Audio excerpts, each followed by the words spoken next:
मैं पूछना चाहता हूं मेरी बहनों से, एक फिक्र वो माओ की भी थी जो अपने शौहर से कहती थी कि अगर तुझे हलाल लुक्मा ना मिले तो खाली हाथ वापस आना, लेकिन हराम घर में लेकर मत आना। हमें भूखे रहना तो गवारा है मगर हराम खाना गवारा नहीं है। और आज की औरतें बचत गट के नाम पे हजार हराम के दरवाजे खोल रही। क्या मरना नहीं है, मौत नहीं आना है? याद रखो, हराम रोजी की तरफ जाने वालों, हलाल अपने साथ नहीं ले जाओगे, हराम क्या साथ ले जाओगे? कुरान कहता है ला तंसा नसीबक मिनद दुनिया, अपने नसीब का दुनिया का मत भूलो। अपने तुम्हारे नसीब का क्या है दुनिया के अंदर, दुनिया में अपने नसीब का मत भूलो। कुछ नहीं ले जाओगे सिवाय कफन के, सिर्फ कफन ले जाओगे, और वो भी अल्लाह राजी है तो कफन रहेगा, और अगर अल्लाह राजी नहीं है तो वो कफन भी जहन्नम की आग की चादर की शक्ल इख्तियार कर जाए।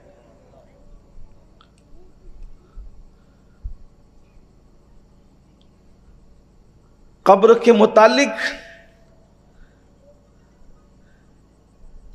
किसी ने पूछा अल्लाह के रसूल सल्लल्लाहु अलैहि वसल्लम से कि या रसूल अल्लाह सल्लल्लाहु अलैहि वसल्लम, आप अपनी चची फातिमा बिन्त असद की कब्र में लेट गए। हालांकि इससे पहले हमने किसी की कब्र में आपको लेटते नहीं देखा।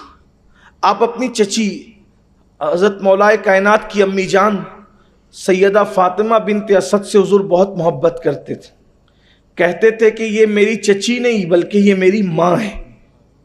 आका ने उनसे बहुत प्यार किया, और जब आपका विसाल हुआ तो अल्लाह के रसूल अलैहिस्सलाम उनकी कब्र में लेट गए।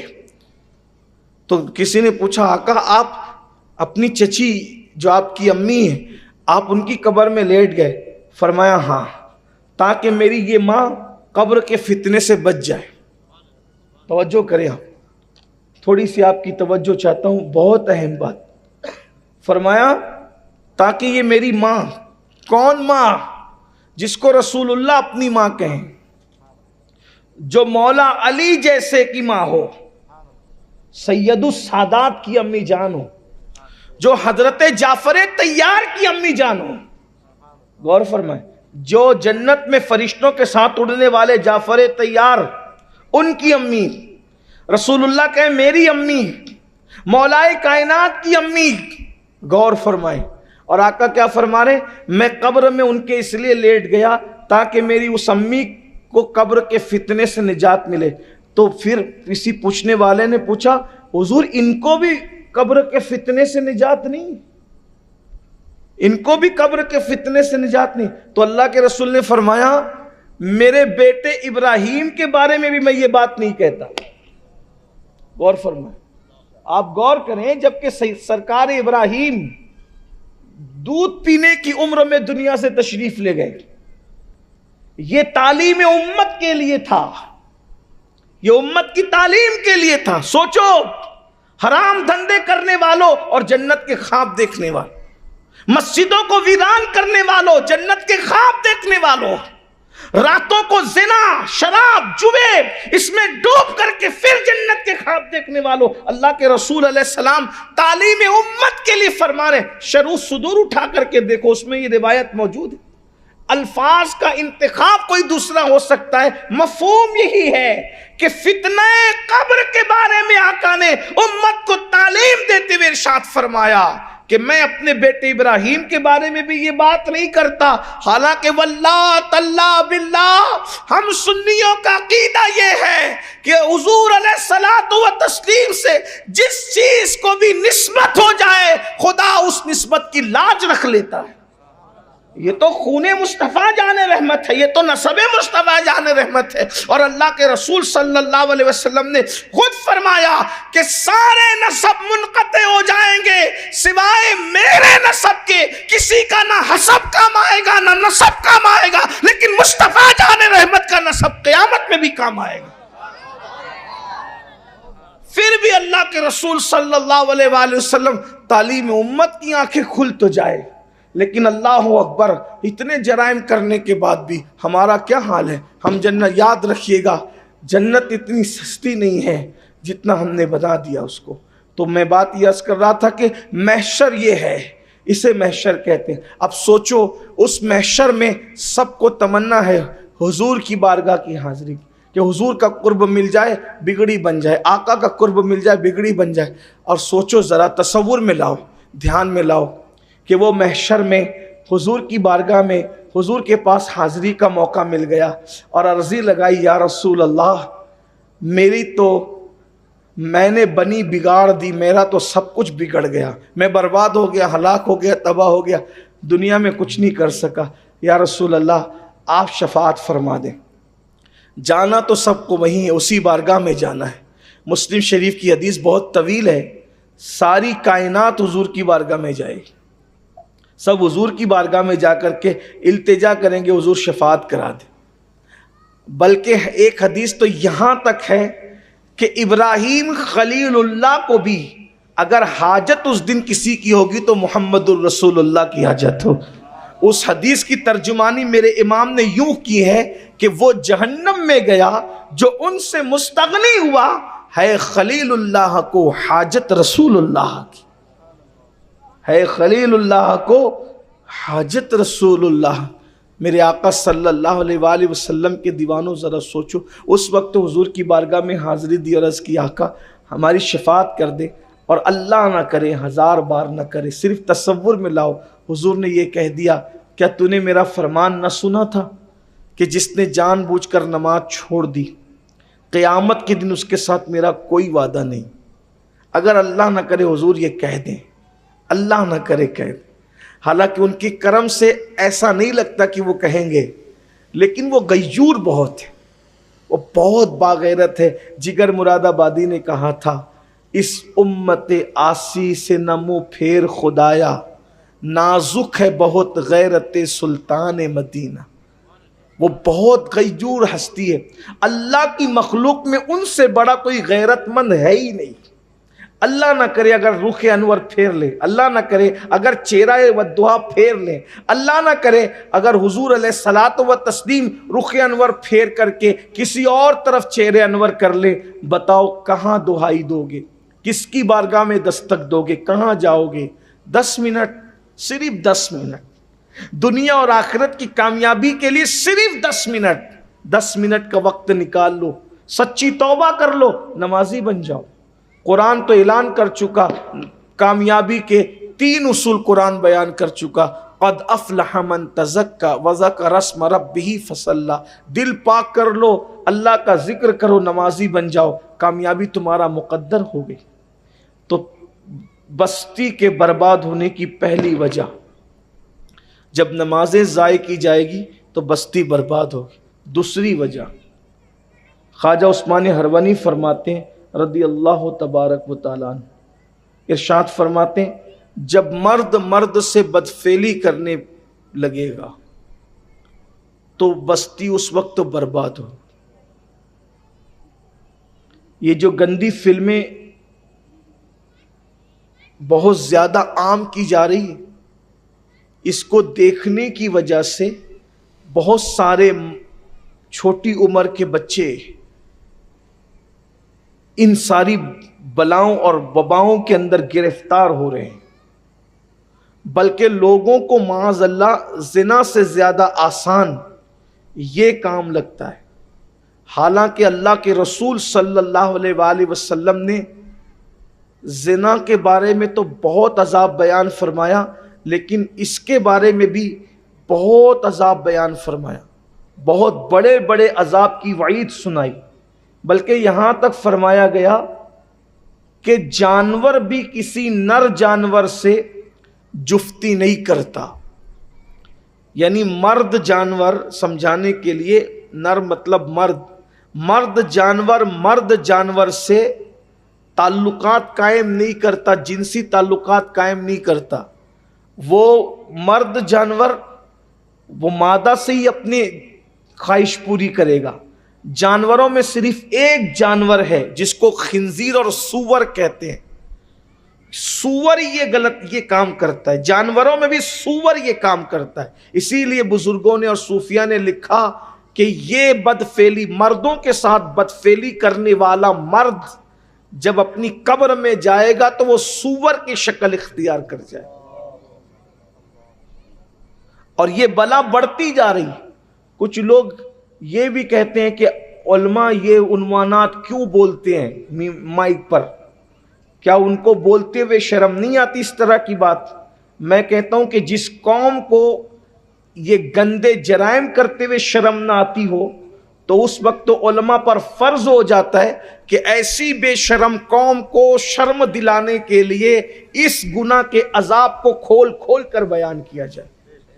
इसलिए कि जब कौम इतनी बेशर्म हो जाए कि वो इतने गंदे काम करने लगे तो फिर उनको अजाब से न डराएंगे तो फिर क्या करें?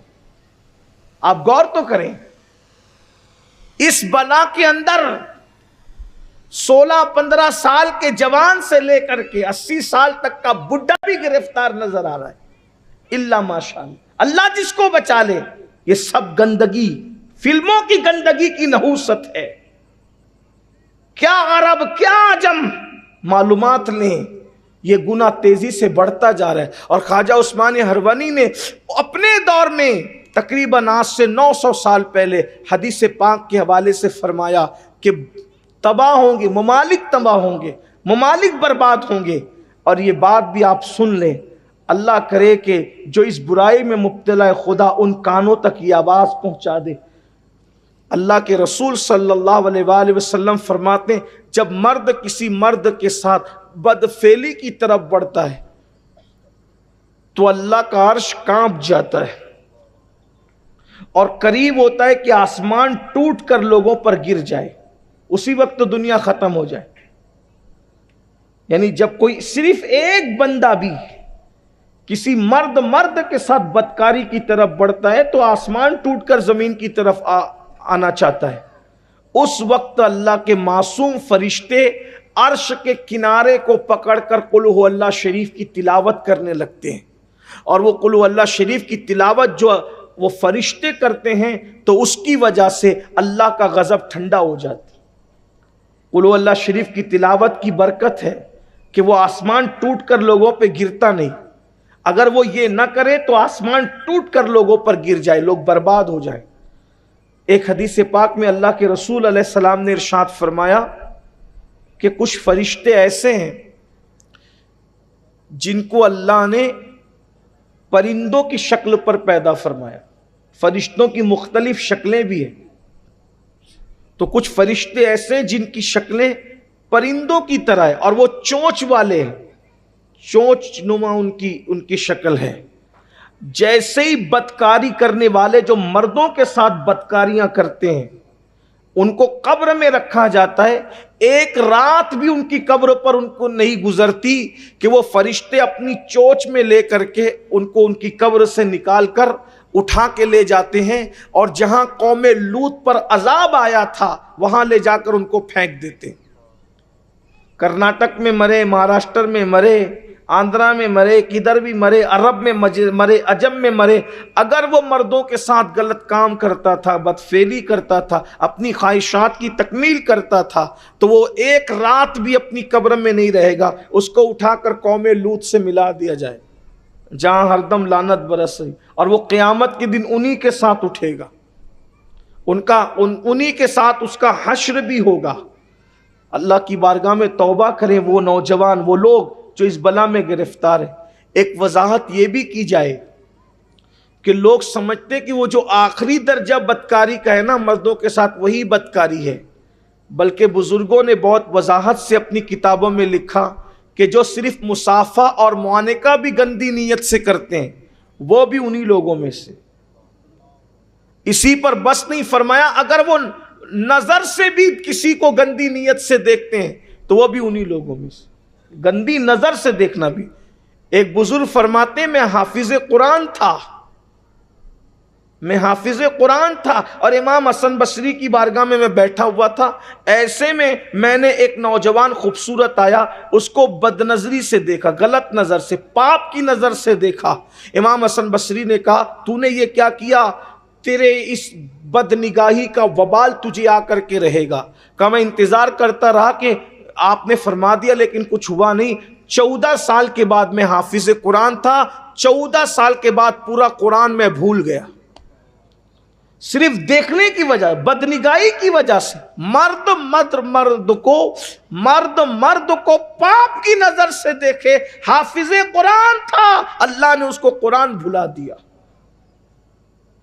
ये सिर्फ देखने का बवाल है। तो फिर हाथ से टकराएं और फिर उसके बाद जो आखिरी के मामला, तो अल्लाह की पनाह, 1000 बार अल्लाह की पनाह, अल्लाह की बारगाह में अमान तलब करो, अल्लाह की पनाह तलब करो। इसलिए कि अल्लाह अगर गुनाहों से बचाए तभी इंसान बच सकता है। अगर अल्लाह रब्बुल इज़्ज़त इंसान को उसके हाल पे छोड़ दे तो इंसान को गुनाह से कोई नहीं बचा सकता। तीसरी वजह भी सुन ले। पहली वजह नमाजों का ज़ाय करना, दूसरी वजह मर्दों का बदकारी में मुब्तला हो जाना, तीसरी वजह ख्वाजा उस्मानी हरवनी फरमाते हैं, अल्लाह अकबर, फरमाते हैं जब मर्द पापी हो जाए, जब मर्द पापी और मुजरिम हो जाए तो औरतों का तकवा बस्तियों को बर्बाद होने से बचा लेता है।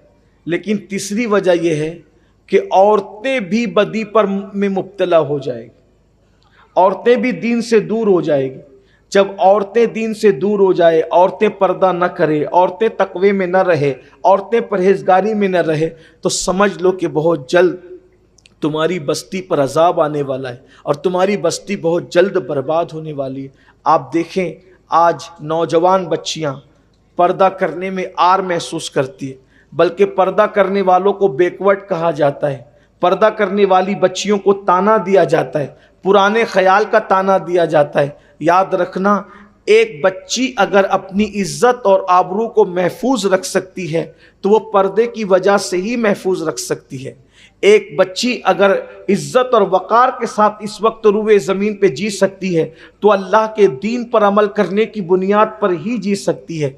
बच्चियां ये समझती है हम बालों को खोलकर मेकअप करके शादियों में जाएंगे, बाज़ारों में जाएंगे, खुले सर जाएंगे तो लोग हमें देखेंगे तो हमें रिश्ते आएंगे। हमेशा याद रखना, अच्छे रिश्ते गुनाहों की वजह से नहीं आते, अच्छे रिश्ते तकवे और परहेजगारी की बरकत से आते हैं।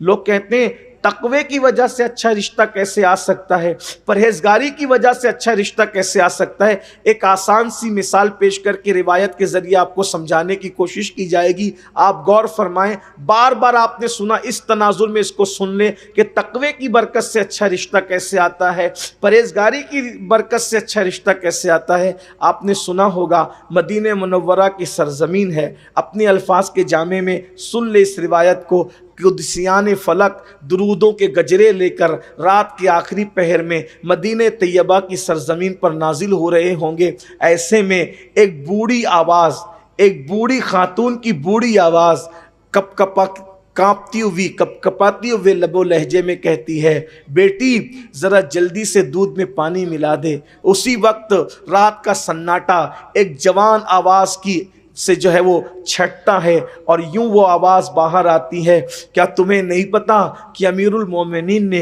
दूध में पानी मिलाकर बेचने से मना फरमाया है।